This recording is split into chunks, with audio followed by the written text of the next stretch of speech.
Bien le bonjour à toutes et à tous, c'est Cryptéo et on se retrouve comme tous les matins pour faire le point sur les news macro, éco, crypto. Il y a beaucoup de choses à voir ce matin et beaucoup de choses très importantes. Donc si tu as cliqué sur cette vidéo, déjà merci à toi.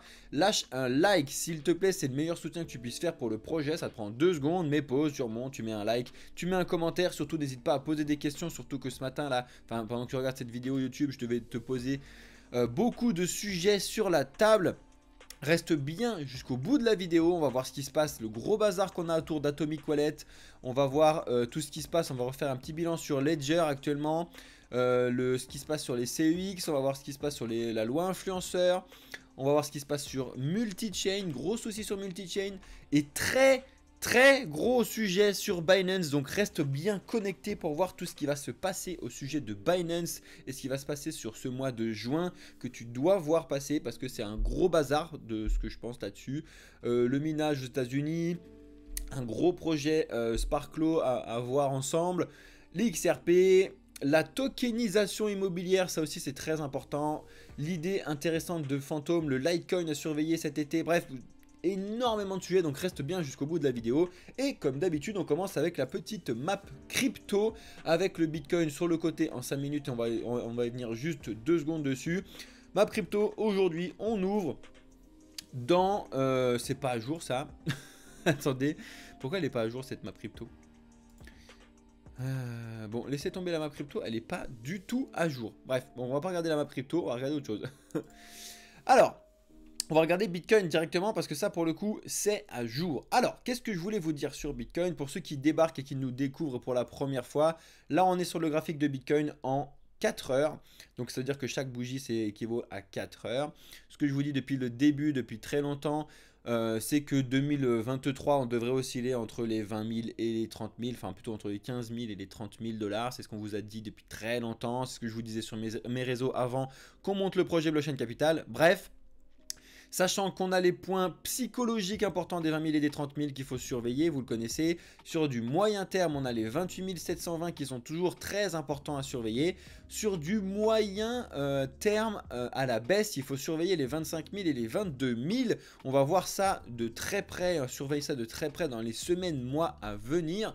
Mais là, sur le plus court terme, ce qui nous intéresse depuis déjà des semaines, c'est le range qu'on est en train de faire depuis on va dire 11 mai.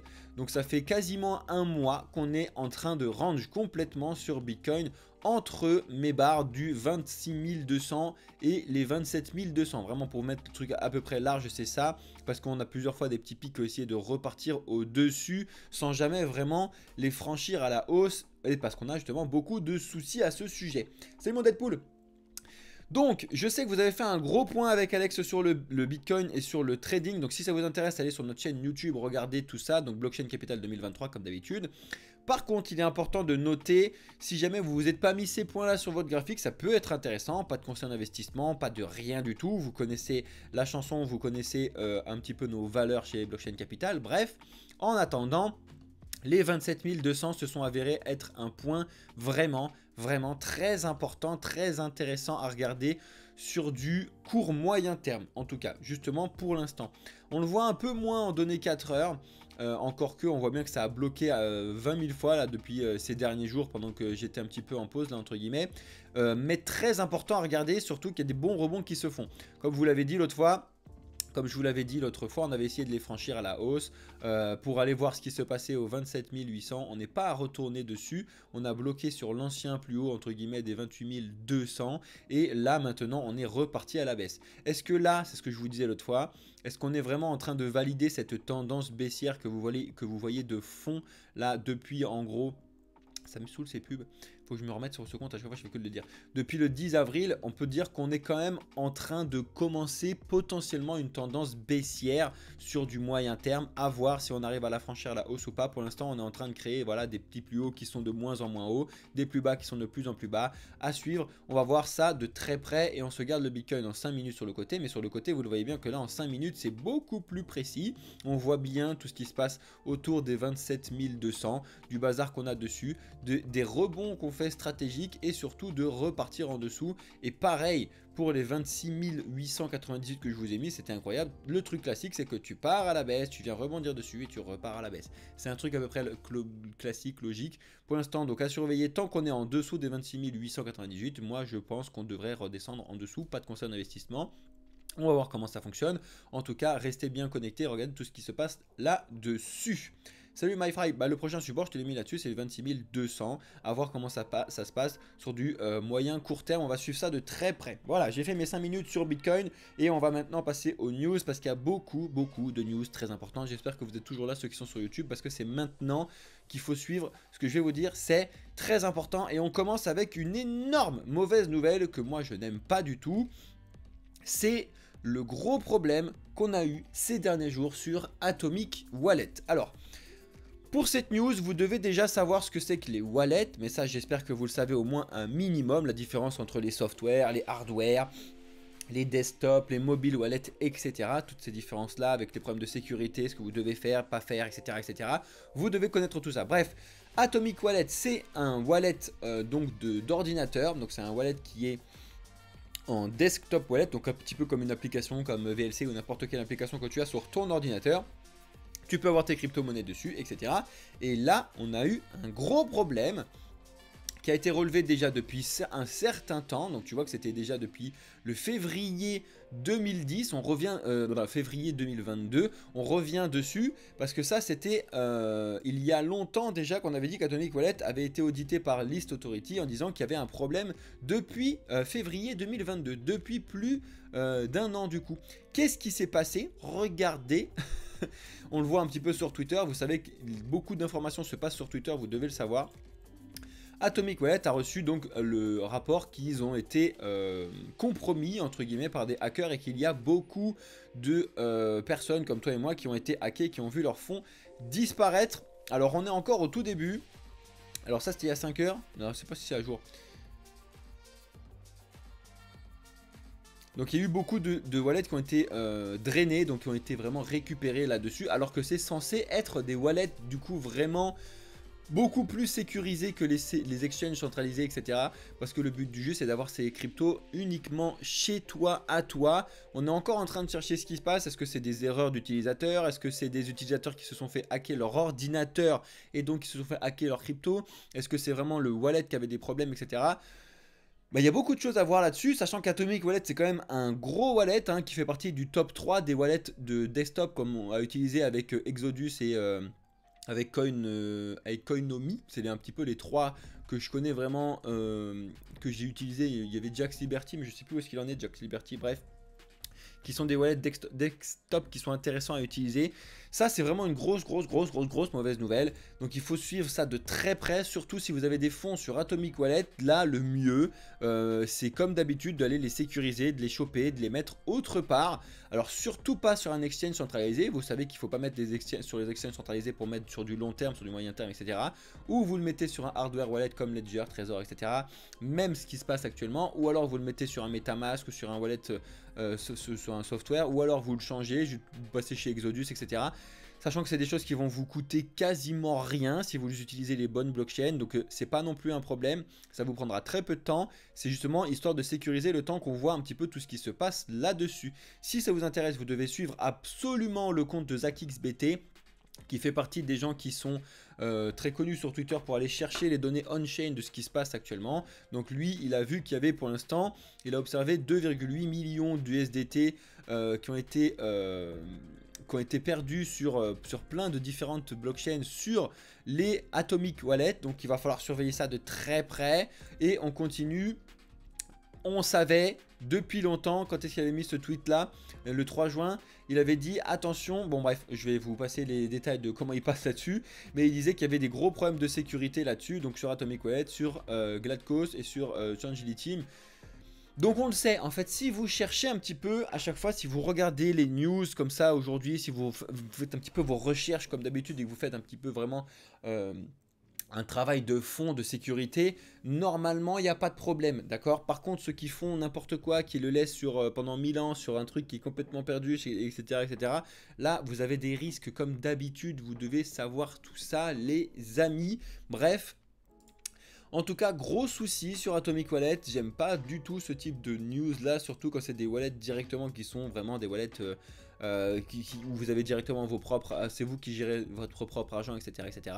On va suivre ça de très près, je vous tiendrai au jus de toutes ces news là dans les prochains jours comme d'habitude, que ce soit sur les vidéos YouTube en live avec vous ou directement sur le Discord, donc vraiment rejoignez-nous les amis. Bonjour MyFry, bonjour Don Greco, je vous ai pas dit bonjour, bonjour à ceux qui arrivent sur TikTok, n'hésitez pas à liker, abonner et commenter les amis. Comme d'habitude, je répondrai à vos questions à la fin des lives de ce live là-dessus. Bref, pareil, donc je voulais revenir 2 secondes dessus, mais il faut qu'on parle 5 minutes de Ledger. Je crois que je vous ai mis après un autre tweet sur Ledger. Vous savez qu'actuellement, le gros souci qu'il y a eu ces dernières semaines sur les hardware wallets, notamment sur Ledger et sur Trezor, c'était des problèmes liés à la seed phrase. On avait Ledger qui propose Ledger Recover, donc c'est une solution pour ceux qui veulent avoir la possibilité de laisser à Ledger la possibilité de récupérer la seed phrase, sachant que ça va être coupé, bref, c'est expliqué en 50 milliards de façons, que c'est quand même sécurisé, etc., etc. La seule chose que vous devez retenir de cette news, c'est que c'est juste un service supplémentaire, c'est-à-dire que si vous n'êtes pas intéressé de prendre ce service, ça ne change absolument rien pour vous. C'est-à-dire que moi, j'ai ma clé Ledger qui est ici, comme vous le savez. Enfin, j'en ai... Bref, on s'en fout. Vous le savez très bien que moi, je ne vais pas faire ce Ledger Recover parce que moi, je n'ai pas envie d'utiliser ce service-là parce que moi, j'aime bien être maître de mes propres cryptos. Ça, c'est une chose. Donc, ça ne m'affecte pas. Par contre, Ledger ont proposé ce service-là pour les gens qui n'ont pas forcément les mêmes connaissances que moi, etc. sur l'utilisation, la sécurité, etc. Ça peut être intéressant pour certaines personnes. Comme je vous le dis, je vous le répète, je pense entre guillemets ma mère, ma grand-mère, etc. Si jamais ils veulent rentrer dans les cryptos, ils ont envie d'avoir des discussions avec des gens, ils ont envie d'avoir des possibilités de backup, etc., etc. Avec tous les problèmes de sécurité que ça relève, on est complètement d'accord. Mais ça permet un petit peu de se délester les épaules avec quelqu'un d'autre quand on parle de ce sujet-là. Donc, comme d'habitude, arrêtez de péter un câble, arrêtez de brûler vos ledgers, etc., n'importe quoi. Arrêtez de suivre le FUD un petit peu qui a tourné partout là-dessus. Si jamais vous avez de Ledger, vous êtes intéressé par Ledger Recover, bah, regardez un petit peu ce qui se passe et allez vraiment chercher des informations de ce que ça prend comme conséquence. Donc vraiment la seed phrase, elle est débloquée en plusieurs bouts, etc. Bref, vous devez savoir comment ça fonctionne. Et si jamais vous n'avez pas envie de faire ce truc-là comme moi, ça changera absolument rien sur la sécurité et sur ce que vous avez mis là-dessus. Ça a été expliqué par le PDG de Ledger et en plus de toute façon ils ont mis en place Ledger Recover et ils le laissent en libre, enfin en source libre pour que les gens puissent regarder le code et diguer un petit peu l'information. Donc on va suivre tout ça de très près, mais je voulais vous faire un rappel là-dessus. C'est quand même l'une des meilleures solutions pour garder ces cryptos sur le long terme, d'avoir donc ces cryptos sur des hardware wallets, que ce soit Ledger, Trezor, etc. Et d'ailleurs, justement, pour parler de tout ça, on a Ledger, vous le savez, qui est déjà arrivé sur Metamask. Donc tu peux relier ton Metamask avec ta Ledger, etc. pour pouvoir faciliter certaines transactions. Tu peux bientôt, enfin c'est en train d'arriver pour les Nano X avec le wallet Phantom, donc qui est vraiment le petit Solana friendly, donc de la blockchain Solana. C'est très bien, ça continue à mettre en place de la multi-chain, etc. C'est un petit peu le futur de mettre en place une relation vraiment un petit peu de partout. On va suivre ça de très près. En tout cas, c'est une bonne nouvelle. Ça fait partie des choses qui vont permettre encore une fois de l'adoption massive petit à petit, et on suit ça de très près.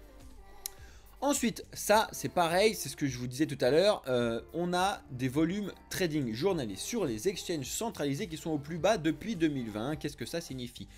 Eh bien ça signifie tout simplement qu'on est toujours en bear market, comme on fait que de vous le dire depuis très longtemps avec Alex, etc. Il y a encore des gens qui disent oh ça y est on est en bull market. Non, on n'est pas en bull market. Arrêtez de dire n'importe quoi, on le voit, on fait que de vous le dire, tu le vois bien en données 4 heures. On a les volumes ici qui sont vraiment tout petits sur Bitcoin. Quand il y en a des volumes qui sont tout petits sur Bitcoin, c'est normal qu'on ait des volumes qui soient tout petits sur le trading, sur les exchanges centralisés. C'est normal, d'accord? Ça reviendra. C'est sous forme de cycle, les cryptos, c'est normal aussi. Ça permet de faire des tris sur les projets qui doivent être triés parce qu'ils ne sont pas intéressants, parce que c'est des scams, parce que c'est n'importe quoi. C'est la seule façon de pouvoir trier les projets, c'est justement qu'il y ait des pertes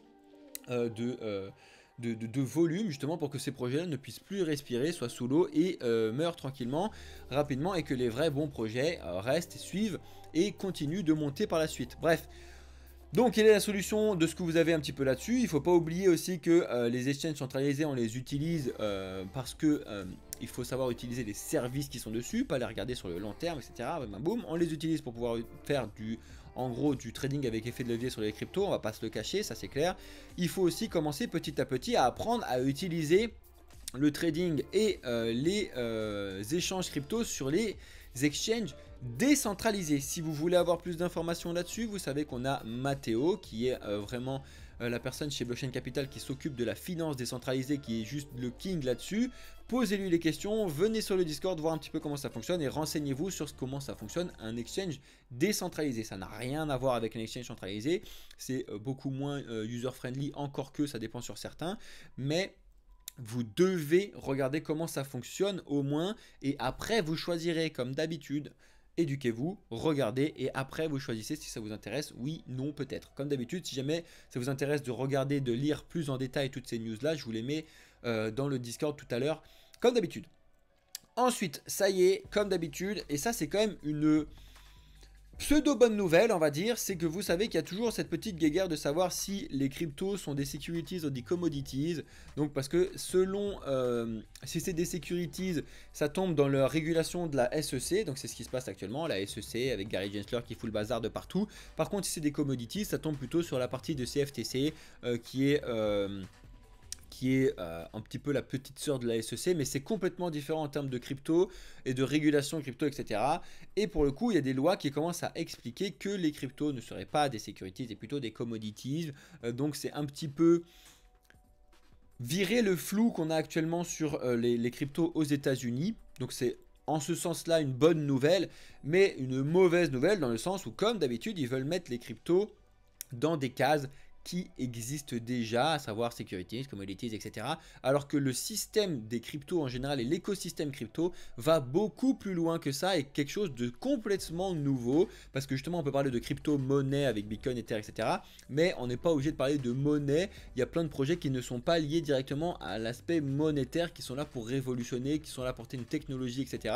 Et la crypto qui est derrière juste accompagne cette techno. Donc c'est complètement différent. Donc il va falloir qu'ils arrêtent petit à petit. Ça prendra le temps que ça prendra, mais en tout cas c'est une pseudo bonne nouvelle pour les États-Unis de savoir un petit peu ce qui se passe là-dessus. Vous savez qu'actuellement, comme c'est un flou juridique impossible là-dessus, les projets en gros se barrent des États-Unis pour aller autre part, en Europe, en Angleterre, à Hong Kong. Bref, vous connaissez un petit peu l'histoire, je vous en tiens au courant tous les jours. Donc on va suivre ça de très près, voir comment ça fonctionne. C'est une pseudo bonne nouvelle. Bref. Ensuite, rapidement, un point là-dessus, vous le voyez, il y a sur le mois de mai, donc la Blockchain Security Recap, de voir un petit peu ce qui se passe, et on voit qu'en fait, on a beaucoup de typical security incidents, et on a quand même beaucoup de cryptos qui se sont fait hacker, mais il y a dans la finance décentralisée, par exemple, ce qu'il faut retenir un petit peu de cet article-là, c'est qu'il y a de moins en moins de hacks et de plus en plus de scams entre guillemets. C'est qu'il faut faire attention et que les gens sont beaucoup trop crédules, c'est-à-dire que les gens voient un nouveau projet qui arrive et disent oh, c'est génial ce projet, je vais mettre tous mes sous dessus. Non, un projet qui se lance, vous savez bien qu'il faut faire encore plus attention qu'un projet qui est déjà existant, parce que il a tout à prouver, l'équipe doit être doxée, comment ça fonctionne, etc. Donc vous devez savoir que quand vous mettez votre argent sur un projet qui se lance, peu importe où il se lance, via Binance, via Polkadot, via n'importe quoi, Bybit, etc. Même s'il faut un pré-filtre, un pré-tri, etc., on n'est pas à l'abri d'avoir des arnaques derrière, etc., etc. Donc, faites très attention. Vous, déjà, de base, dans les cryptos, vous devez mettre de l'argent que vous êtes capable de perdre. Ça, vous le savez. Même si beaucoup l'oublient, vous devez le savoir. Mais si jamais vous arrivez sur des projets qui viennent de se lancer, c'est encore plus dangereux. Donc, faites attention à ça. En tout cas, cet article vous explique un petit peu tous les accidents typiques qu'il y a sur les différentes blockchains, différents projets, différentes arnaques, etc. qu'on a eu sur uniquement le mois de mai. Donc c'est intéressant un petit peu de regarder quels sont les projets qu'on a eu, qui ont eu des problèmes, etc. Et quels ont été les problèmes. Et surtout, comme ça au moins ça vous vraiment dire, tiens, bim, ok, ça, vu, pas vu, intéressant, pas intéressant, etc. Ça peut être cool, il y a 2 pages à lire. C'est en anglais, mais en même temps c'est accessible pour n'importe qui. Ça vous donne juste des dates et quel projet, quel crypto a été hacké, pour combien, etc. Comme ça au moins vous allez voir si ça vous concerne ou pas. C'est très intéressant de regarder ça, en tout cas de très près, sur le mois de mai. Comme d'habitude, ça c'est un petit peu le petit bébé de Matteo, Defilama. Vous devez connaître Defilama, c'est un petit peu l'endroit de base si vous êtes intéressé par la finance décentralisée, mais pas que. Là, pour le coup, le graphique que je vous montre, c'est le nombre de projets et de fonds qui ont été levés pour monter des projets. Donc vous le voyez, comme d'habitude, que forcément c'est rythmé aussi par les bull market, même si c'est en décalé à chaque fois, c'est-à-dire que vous avez le bull market qui se lance et du coup pendant le bull market vous avez plein de gens qui disent ah ça c'est génial et tout, on va développer ce projet, donc en fait ça fait une vague juste après, c'est-à-dire que les projets de levée de fonds sont décalés un petit peu, c'est-à-dire que sont décalés en général de 6, 9 mois, 1 an, etc. Vous le voyez que là, le bull market c'était 2017 et c'est en 2018 qu'on a eu l'espèce de grosse montée de vagues de projets qui se sont créés. Pareil, là le bull market était en 2021 et c'est vraiment en 2022 qu'on a eu énormément de levées de fonds dans les projets à ce sujet-là. Et là, en fait, on a déjà plus de 3 milliards depuis l'année 2023. 3 milliards de fonds qui ont été levés sur 350 projets. C'est énorme. Ça continue de faire du développement parce qu'il ne faut pas oublier que les cryptos, l'écosystème crypto n'est pas uniquement là pour pouvoir apporter des solutions monétaires financières. Ils sont aussi là pour pouvoir révolutionner des sujets qui sont n'importe où dans la finance certes, mais dans le médical, dans la logistique, etc. Vous devez surveiller un petit peu tous ces trucs là, dans la musique, enfin bref, il y a plein de choses, donc il y a plein de projets qui se lèvent et il y a plein de fonds qui se sont levés exactement comme il a été sur la bulle internet. Beaucoup de projets qui arrivent et puis après tu fais le tri petit à petit, donc Google, Amazon, Facebook, REST, machin, bref, etc. On va suivre ça de très très près. En tout cas, c'est pour vous montrer que oui, certes, on a un gros ralentissement des nouveaux projets, de l'investissement qui a été fait, mais c'est quand même pas une petite somme, 3,5, 3,2 milliards de levées depuis 2023, depuis le début de l'année. Donc en moins de 6 mois sur des projets crypto qui se créent. Donc ça prouve encore une fois que les cryptos et la technologie apportée par la blockchain, les NFT, etc. c'est ça qui est intéressant, beaucoup plus que juste l'aspect financier d'essayer de s'enrichir sur des trucs. Donc vraiment faites attention à ça. Bonjour à toutes et à tous les amis, et bien sûr bonjour à tous les nouveaux, bienvenue dans le futur, à ceux qui s'abonnent sur Twitch et sur TikTok et sur YouTube en regardant cette vidéo. Les amis, ça fait toujours plaisir. On continue, la loi influenceur, l'Assemblée nationale a validé la version de la commission mixte paritaire, bim, vous le savez, vous avez vu la news arriver sur le tweet d'Asher, j'espère que vous l'avez vu. C'est quand même, entre guillemets, une bonne nouvelle, entre guillemets, parce que ça a été un petit peu écouté sur certains points, même s'il y a quand même d'autres choses là-dessus. Au moins on sait qu'on avance moins dans le flou, on sait où on va, bim, maintenant on sait ce qu'on a à faire sur les promotions de trucs, on doit le dire, bim, bam, boum. Mais c'est pas que nous, hein, sur les cryptos, c'est vraiment n'importe quel autre influenceur sur n'importe quel sujet. Par contre, il y a un seul truc comme d'habitude que je trouve complètement débile qu'ils ont mis en place et qui fonctionnera pas de mon avis, c'est ce que je vous ai dit là-dessus, c'est que ça... Les 3/4 des influenceurs vraiment influents, on va dire, sont à Dubaï. Hein, je vous parle même pas des gens qui sont en crypto. Donc, ils en ont rien à faire de cette loi-là parce qu'ils sont pas du tout dans le même pays. Comment ils ont trouvé une solution, la loi influenceur? Je trouve ça complètement débile. C'est qu'ils vont essayer d'obliger les influenceurs qui sont à Dubaï d'avoir un représentant qui est en Europe et en France sur qui taper dessus si jamais il y a un problème. Bon, si le gars n'a pas du tout envie de mettre en place un représentant, qu'est-ce qui va l'en empêcher? Tu vois, le gars il est à Dubaï, il est sur les lois de Dubaï, il fait du contenu français mondial, les gens vont le regarder et il continuera, tu vois ce que je veux dire? C'est ça en fait, c'est ce que je fais que de dire. Les réglementations c'est bien, mais le faire intelligemment c'est quand même mieux. Et là on est quand même un peu loin de faire le truc intelligemment, même s'il y a des bonnes nouvelles.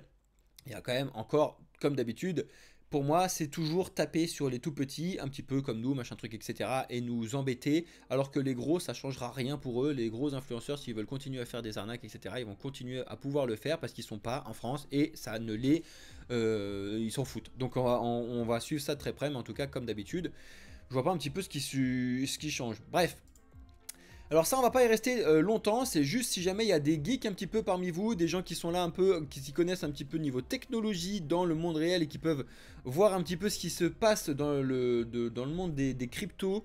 Vous devez voir un petit peu les mises à jour qui arrivent là sur Ethereum cet été, etc. Cancun, machin truc, qui vont mettre en place du dank sharding. Regardez un petit peu ce qui se passe avec les zéro knowledge et le Kate 7K, Goldberg, bref.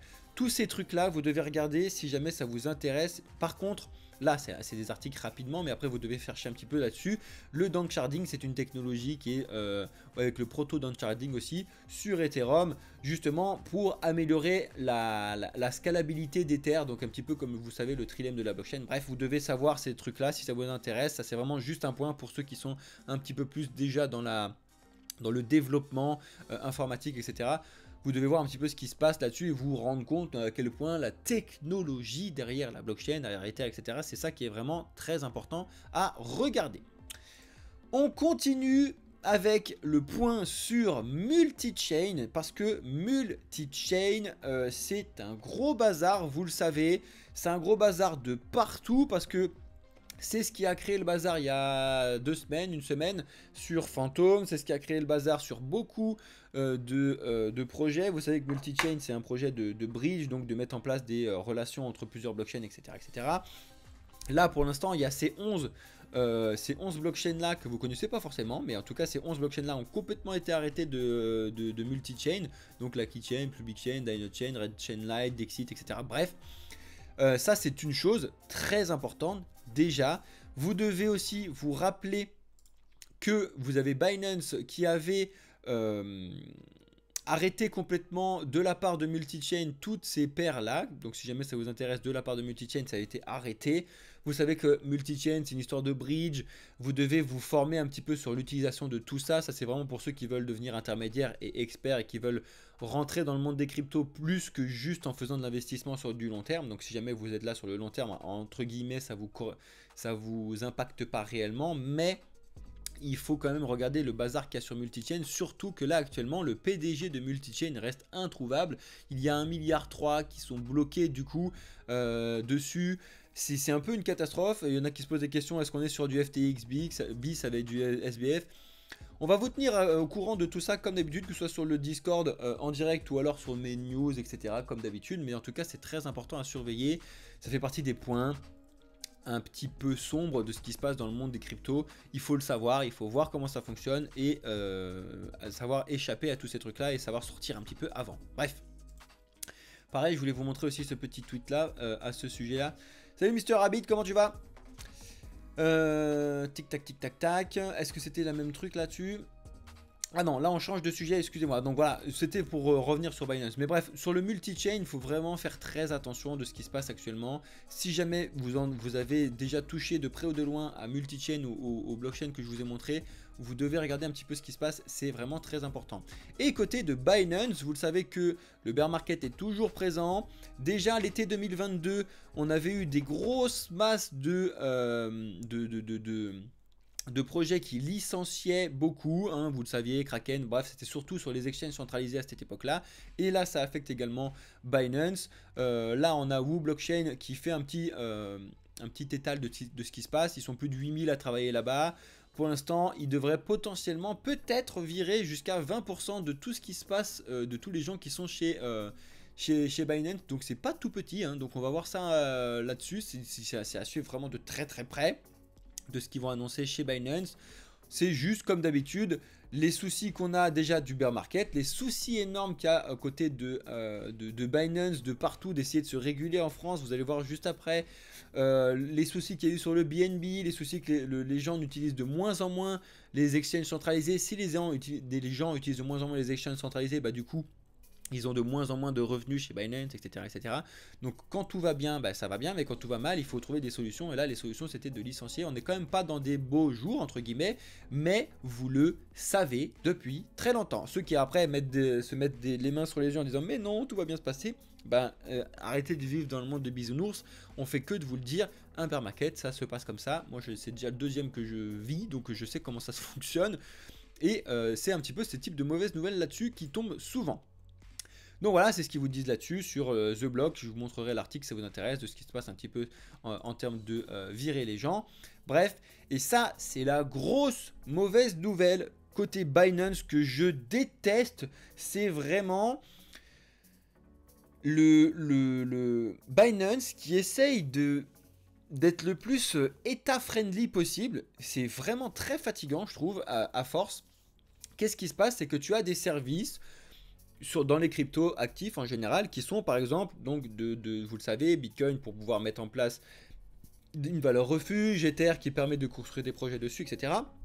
Et vous avez d'autres projets comme le Monero, le Zcash, etc. qui sont là pour faire perdurer l'anonymat et pas la pseudonymat qu'on a sur Bitcoin, etc. Ces projets-là sont sur l'anonymat. Vous le savez, les États, peu importe lesquels, détestent l'anonymat parce qu'ils veulent surveiller tout ce qu'on fait, nos faits et gestes. C'est très mauvais, même si effectivement ça sont bénéfiques sur certains trucs. Vous connaissez l'histoire. Mais je trouve ça une catastrophe que Binance, qui est censé être un petit peu le porte-parole de la décentralisation, même si c'est complètement centralisé, c'est fatigant qu'il soit obligé de se mettre à genoux à tous ces gouvernements et se faire ça. Donc qu'est-ce qui se passe?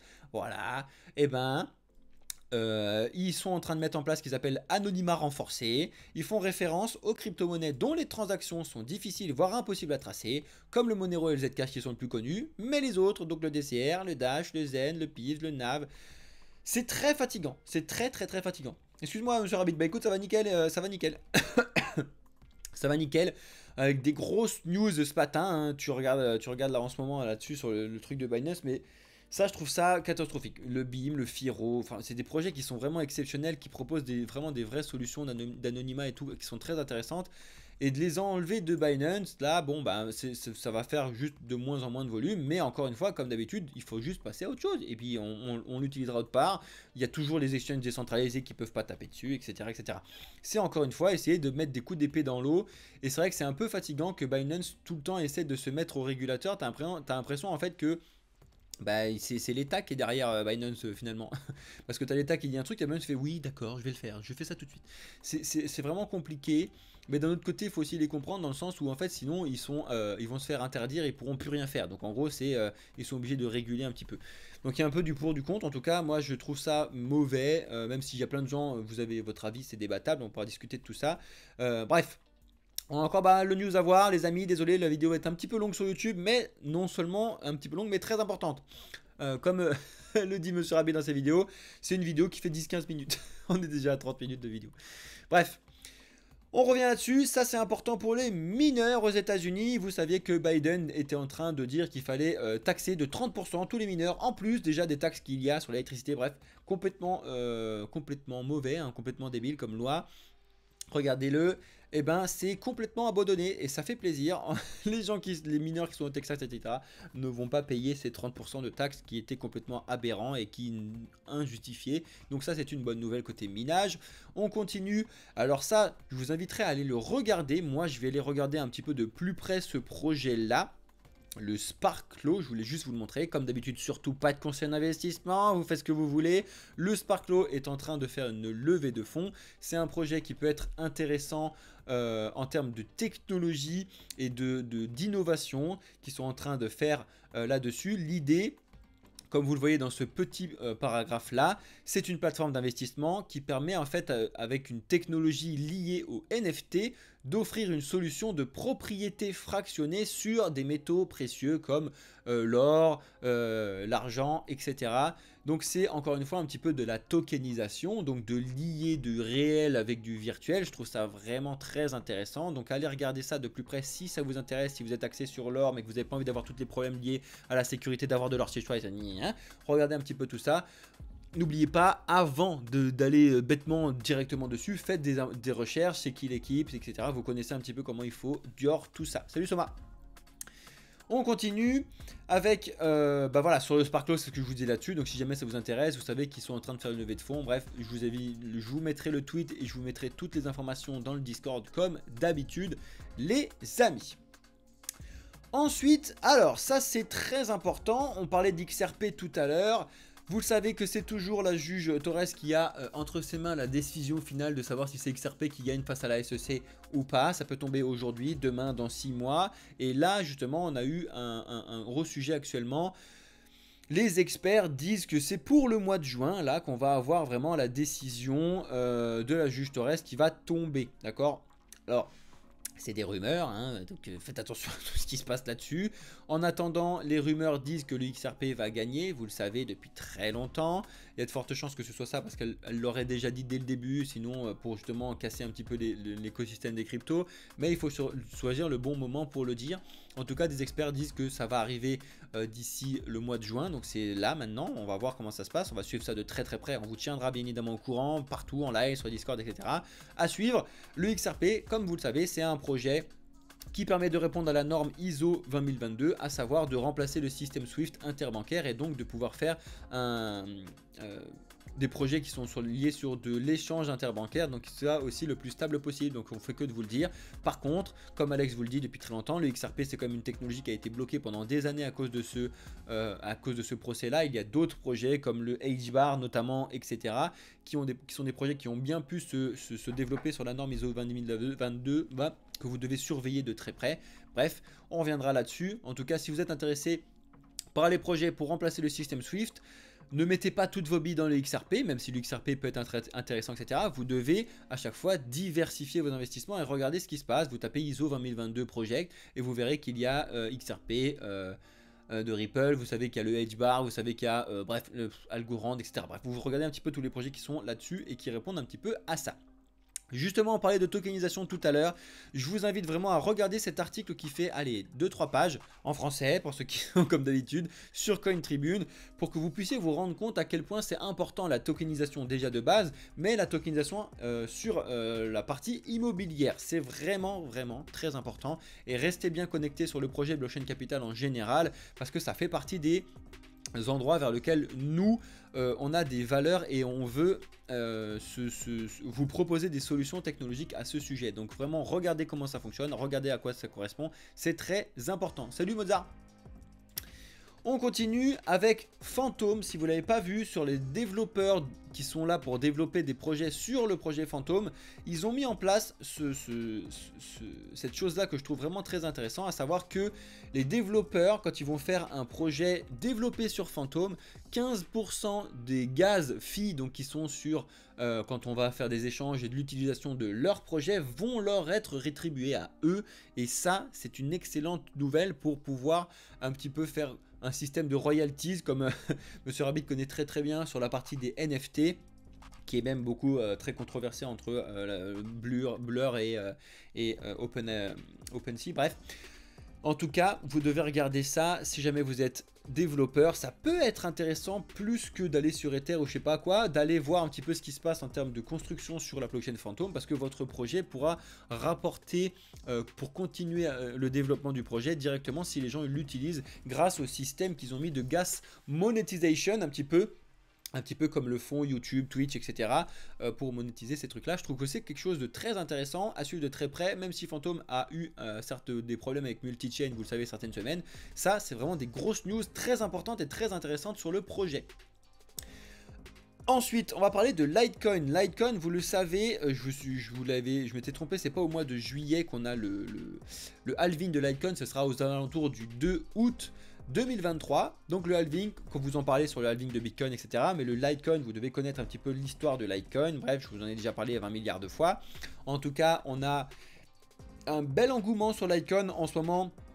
Pas en termes de prix, mais en termes d'utilisation et en termes de création de wallet. Vous le voyez sur ce graphique-là de Into the Blocks, que le nombre d'adresses avec des Litecoin est en train d'augmenter depuis 2017, etc. et continue à augmenter malgré le bear market, même si le prix, lui, n'augmente pas forcément beaucoup actuellement. Ça se voit que les gens commencent à bien apprécier le Litecoin, et comme vous le connaissez, que ce soit sur Bitcoin, Litecoin, etc., tous ces projets qui sont en halving, donc qui sont en minage, sont à surveiller de très près quand on a les halvings. Là, on va passer de 12, quelque chose à 6, quelque chose. C'est un halving assez important. Donc, affaire à suivre, on vous tiendra au courant de tout ça comme d'habitude. On finit avec ces petites news là aux États-Unis. Voilà. Ça me fait marrer, mais en fait, la drogue et le paiement en crypto de certaines drogues, vous savez, avec la Chine qui fait le fentanyl qui accepte les cryptos. Les États-Unis, les Américains utilisent un petit peu cet aspect marketing de communication éclaté pour pouvoir justifier une réglementation dure sur Bitcoin. Alors déjà, faire une réglementation sur Bitcoin, sachant que Bitcoin c'est complètement décentralisé, il n'y a personne sur qui taper, donc affaire un petit peu à suivre, sachant en plus que quand ils font des paiements en Bitcoin, c'est pseudonyme et n'importe qui, on parlait de ZachXBT tout à l'heure, ou Into the Blocks, ou ce genre de choses, ou Coin Analysis, vraiment ce genre de trucs, qui vont regarder un petit peu ce qui se passe. Si jamais il y a des gros ou quoi qui vont acheter du fentanyl avec des bitcoins, on peut retracer tous les trucs. Donc, comme le dit Clark Balva depuis très longtemps, si jamais, c'est elle qui le dit, hein, si jamais j'avais des choses illicites à faire, je les ferais pas en bitcoin parce que justement c'est très traçable, etc. Mais bon, comme les Américains et les gouvernements ne s'intéressent pas vraiment et ne comprennent toujours pas la technologie, ils se servent, en fait, ils se servent de la crédulité des gens, le fait que les gens ne savent pas comment ça fonctionne, justement pour dire tiens, ça c'est nul, donc on va faire ci, ça, ci, ça, ci. C'est fatigant. Quoi vous dire d'autre? Rien, si ce n'est qu'il faut arrêter les clichés. Il faut que vous commenciez à vous un petit peu expliquer tout ça. Nous on vous l'explique, Monsieur Rabbit vous l'explique, manière de personnes vous l'explique, comment ça fonctionne le monde des cryptos. Ça n'est pas du tout axé sur de l'illicite. Arrêtez ça, ça permet de faire et de répondre à des besoins qui sont réels. On a vu la tokenisation tout à l'heure, on a vu il y a plein de projets qui sont très intéressants. Oui, il y a plein de projets qui sont mauvais, il y a plein de projets, il y a plein d'arnaques, etc. Ça ne veut pas dire qu'il y a tout qui est à jeter dans l'écosystème crypto. Comme d'habitude, il faut regarder tout ça, vous le savez. Et c'est pareil sur les NFT. Je parle de Monsieur Rabbit parce qu'il est là et qu'il est vraiment beaucoup plus axé sur les NFT. Et il pourra vous dire tout ça si jamais ça vous intéresse. Bref. Les NFT c'est pareil, il y a plein de projets qui sont à jeter, mais tout n'est pas à jeter. La technologie derrière les NFT, même si il y a du trading de NFT, certes, qui peut être intéressant, il y a des projets qui sont avec une utilité entre guillemets limitée, encore que ça vous donne accès à des gens et à vous mettre en relation avec des gens et à vous mettre un petit peu un panel de relations très intéressant. Il y a d'autres projets qui sont liés aux NFT qui sont vraiment exceptionnels et qui n'ont pas forcément ce que vous avez tous en tête quand vous envoyez des NFT sur de l'art numérique. Il y a bien autre chose, même sur l'aspect gaming, etc. C'est juste exceptionnel, il y a beaucoup de choses à voir et à faire là-dessus. Et enfin, on finit avec cette news, Cardano révolutionne les contrats intelligents avec Marlowe.